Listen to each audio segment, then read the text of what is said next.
കുമാരാകണം പാപമാമെന്നെ നീ കാക്കുമാരാകണം എന്നുള്ളിൽ ഭക്തിയുണ്ടാകുമാറാകണം നിന്നെ ഞാൻ എന്നുമേ കാണുമാറാകണം.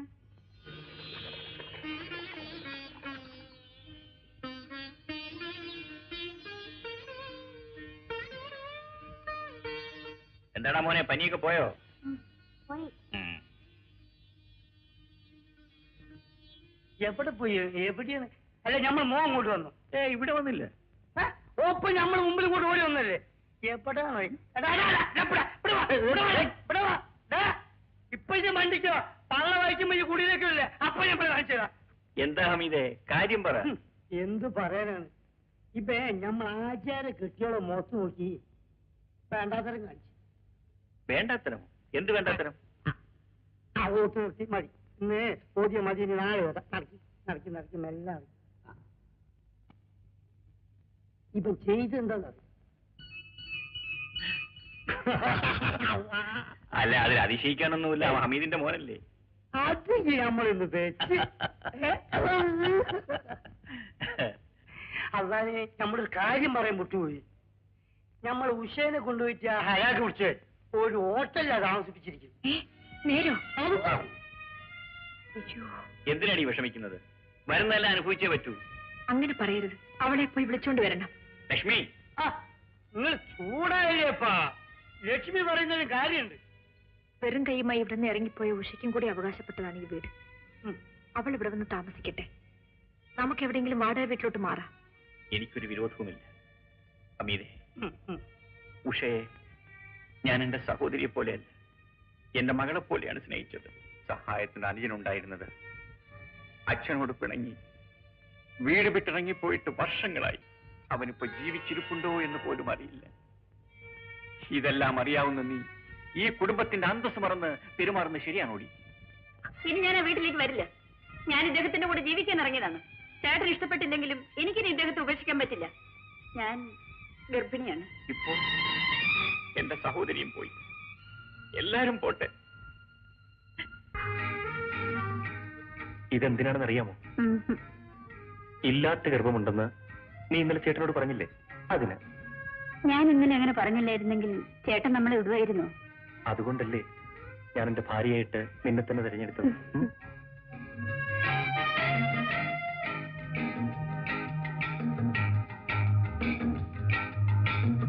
Good morning mister Ram Singh. Good morning. How are U?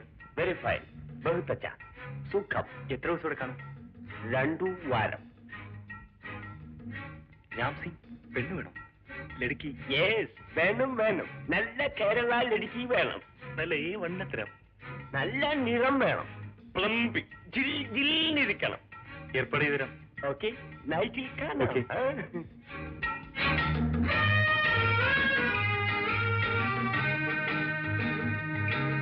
സാറെന്നെ അന്വേഷിച്ചെന്ന് പറഞ്ഞു. തന്റെ മുറിയിൽ ഏതാ ഒരു പെണ്ണ്? എന്റെ വൈഫാ. വൈഫോ? ഒരു യോഗത്തിന് കൈ വന്നതാ, ഞാനിങ്ങ് കൊണ്ടുവന്നു. എന്തുദ്ദേശിച്ചാ ഇവിടെ താമസിപ്പിച്ചിരിക്കുന്നത്? എങ്ങനെയെങ്കിലും ജീവിക്കണ്ടേ സാർ? ഇവിടെ ക്യാബറേ പ്രോഗ്രാം അറേഞ്ച് ചെയ്യാനായിട്ടാണ് തനിക്ക് റൂം തന്നു ഇവിടെ താമസിപ്പിച്ചിരിക്കുന്നത്. മറ്റാരെങ്കിലും കൂടെ താമസിപ്പിക്കണമെങ്കിൽ വാടക തരണം. അത് നമുക്ക് അഡ്ജസ്റ്റ് ചെയ്യാം സാർ. എനിക്ക് അഡ്ജസ്റ്റ് ചെയ്യുന്നു വേണ്ട. ഇന്നു മുതൽ റൂം വാടക ഞാൻ കണക്കിലെടുക്കും. ശരി സാർ.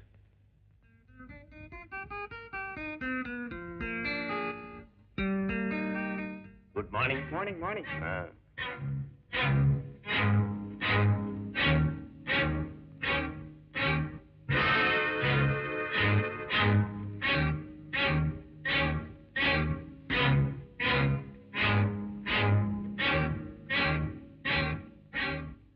मैं अभी आऊंगा.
വാതിൽക്കൽ ലോറി വന്ന് കിടക്കാൻ തുടങ്ങി നേരത്രേ.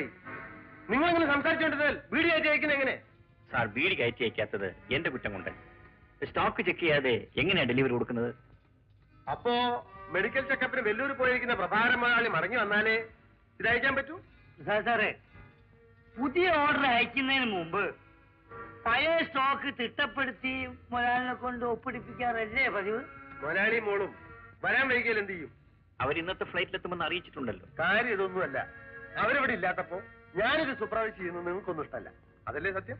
അതിപ്പോ ഞാനൂല് പറ്റി വിടർത്തിയ ആരാ പേടിച്ച? എടോ, ഈ കമ്പനിയുടെ അഭിവൃദ്ധിക്ക് വേർപ്പും രക്തവും ഒഴുക്കിയത് പ്രഭാകരൻ മുതലാളിയല്ല, ഞാനാണ്.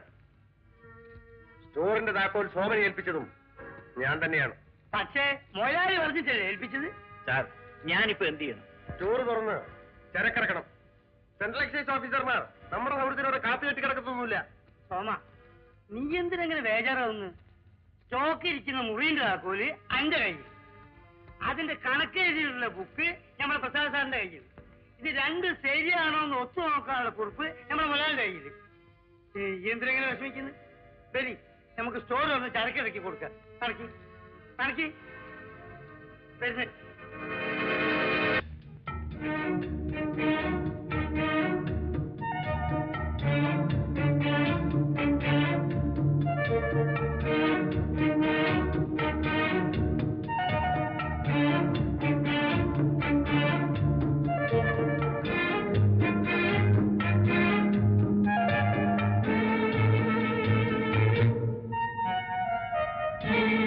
സാറിനെ വിളിച്ചോ?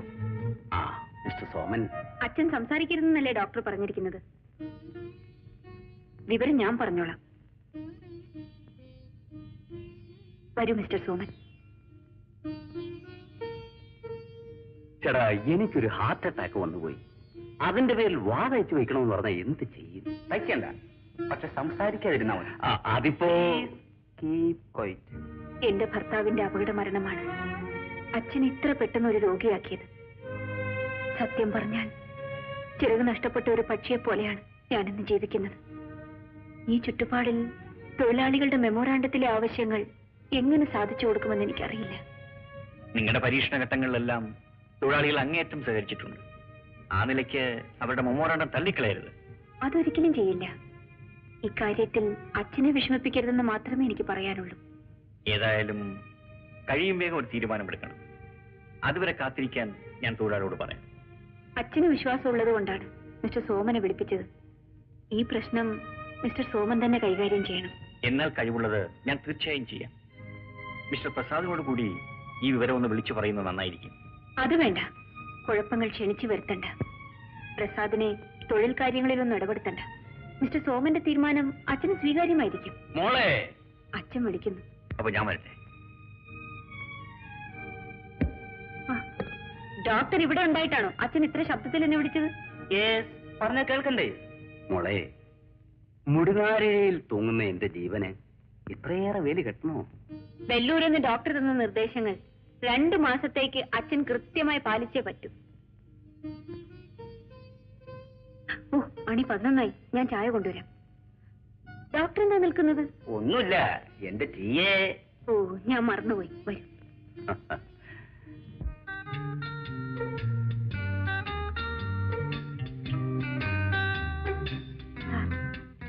ഉഷയുടെ മുറി എവിടെയാണ് സാർ? ഉഷയോ? അതെ, പ്രഭു കല്യാണം ചെയ്തുകൊണ്ടുവന്ന്. ഓ, DM പ്രഭുവിന്റെ മുറിയോ? മുകളിൽ 104.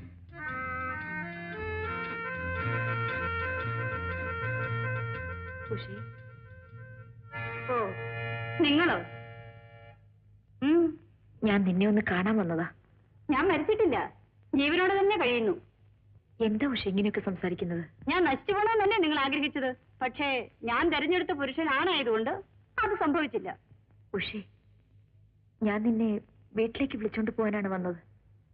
കാര്യം? നമുക്കൊരു വീടുള്ളപ്പോ നീ ഇങ്ങനെ ഹോട്ടലിൽ താമസിക്കുന്നത് സങ്കടമാണ്. ഉഷേ, ആ വീട് നിനക്കുള്ളതാണ്. എനിക്ക് നിങ്ങളുടെ വീടും പറമ്പൊന്നും വേണ്ട. എന്റെ ഭർത്താവ് കോടീശ്വരനാണ്. ഞങ്ങൾ സുഖമായി ജീവിച്ചോളാം. സ്വന്തം കൂടപ്പിറപ്പിനെ പോലെയാണ് നിന്നെ കരുതിയത്. അതുകൊണ്ട് പറയാ, ഒരു വീട് വെച്ച് താമസം മാറുന്നവരെ ദയവ് ചെയ്ത് നീ അവിടെ വന്ന് താമസിക്കണം. പെട്ടെന്ന് സ്നേഹം വന്നത് എന്തുകൊണ്ടാണെന്ന് എനിക്കറിയാം. എന്റെ ഭർത്താവ് പണക്കാരനാണെന്ന് അറിഞ്ഞതുകൊണ്ട്. ചേട്ടനോട് പറഞ്ഞേക്കൂ, ബുദ്ധിമുട്ടിന് ഇവിടെ വന്നാൽ എന്തെങ്കിലും തരാമെന്ന്. പക്ഷെ എന്നെ അലട്ടാൻ വന്നേക്കരുത്. ഉഷേ, എനിക്ക് ലഞ്ചിന് സമയമായി. നിങ്ങൾ ദയവ് ചെയ്ത് ഇവിടുന്ന് പോകൂ.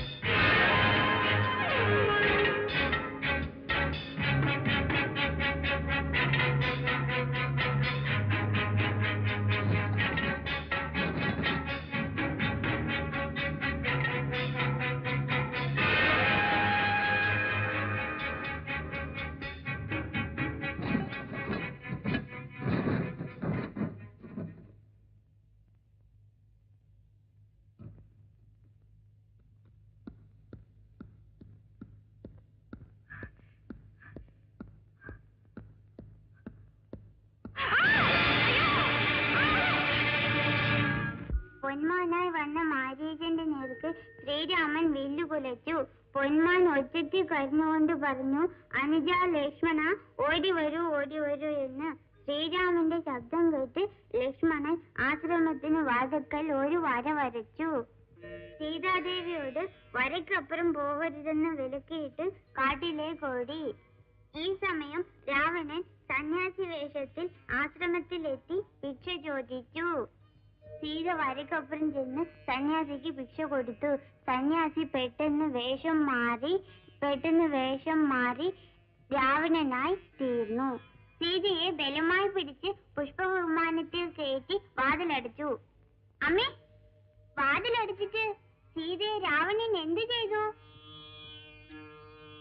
അച്ഛാ, രാവണൻ സീതയെ പുഷ്പവിമാനത്തിൽ കൊണ്ടുപോയിട്ട് എന്ത് ചെയ്തു? എന്തെങ്കിലും ചെയ്തിട്ടാ മോനെ?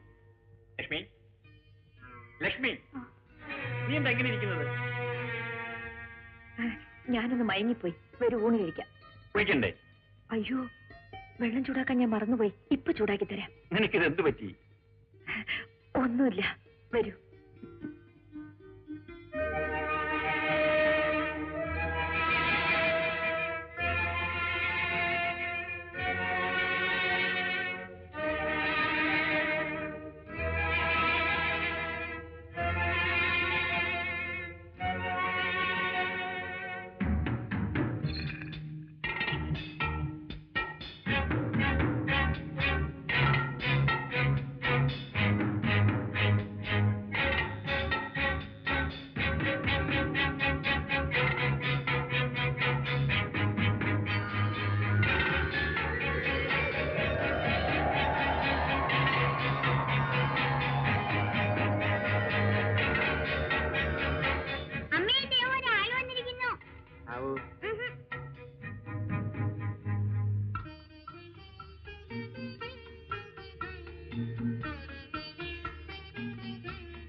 എത്രയുണ്ട് ഡോക്ടർ?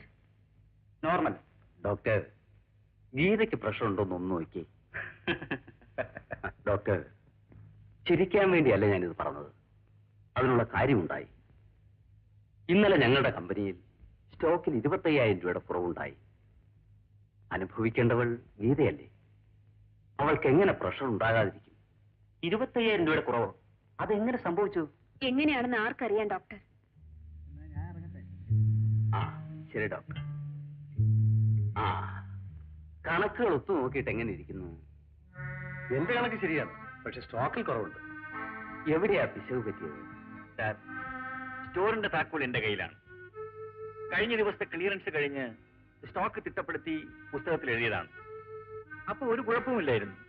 പക്ഷെ സ്റ്റോക്ക് ബുക്ക് ഇപ്പൊ കാണാനില്ലല്ലോ, അതെവിടെ പോയി? ഇത്രയും കാലം സൂക്ഷിച്ചിരുന്ന സ്ഥലത്ത് തന്നെയാണ് സ്റ്റോക്ക് ബുക്ക് വെച്ചിരുന്നത്. അത് ആരെടുത്തൊന്നും എനിക്കറിയില്ല. ഏതായാലും കുറവ് വന്നിരിക്കുന്ന സ്റ്റോക്കിന്റെ ഉത്തരവാദിത്വം നിങ്ങൾക്ക് രണ്ടുപേർക്കുമാണ്. മറ്റൊരാളുടെ കയ്യിൽ താക്കോൽ ഇരിക്കുന്നിടത്തോളം കാലം എനിക്ക് ആ ഉത്തരവാദിത്തം ഏറ്റെടുക്കാൻ ഒക്കില്ല. മുതലാളി, സ്റ്റോറിന്റെ താക്കോല് ഒരാളെ കയ്യിൽ, അപ്പോൾ നിൽക്കുന്ന ചരക്കിന്റെ കണക്കൊക്കെ വേറൊരാളെ കയ്യിൽ. ഇത് രണ്ടും ഒരാളെ കയ്യിലാകാത്തതുകൊണ്ടാണ് ഈ കുഴപ്പമൊക്കെ ഉണ്ടാകുന്നത്. എന്നാൽ ഇന്നു മുതൽ സ്റ്റോറിന്റെ കണക്കുകളും താക്കോലും പ്രസാദ് സൂക്ഷിക്കട്ടെ. അച്ഛാ, പിശക് എവിടെയാണെന്ന് കണ്ടുപിടിക്കാതെ താക്കോല് കൈമാറ്റം ചെയ്യുന്നത് ശരിയല്ല. സോമന്റെ ചുമതലയിരിക്കുമ്പോഴല്ലേ സ്റ്റോക്കിൽ കുറവുണ്ടായത്? ആ നിലയ്ക്ക് ഇനി സോമൻ താക്കോൽ സൂക്ഷിക്കുന്നത് ശരിയല്ല. വിശ്വസ്തനായ ഒരു ജോലിക്കാരന്റെ സത്യസന്ധതയെ ചോദ്യം ചെയ്യുന്നതിന് തുല്യമാണ് അച്ഛാ ഈ തീരുമാനം. എനിക്ക് ഇക്കാര്യത്തിൽ യാതൊരു വേദനയുമില്ല. സ്റ്റോക്കിൽ എങ്ങനെ കുറവ് വന്നുവെന്ന് എന്നെങ്കിലും പുറത്തു വരാതിരിക്കുകയില്ലല്ലോ. അപ്പൊ ഞാൻ തെറ്റുകാരനല്ലെന്ന് എല്ലാവർക്കും ബോധ്യമാവും. ഇതാ സാർ സ്റ്റോറിന്റെ താക്കോൽ.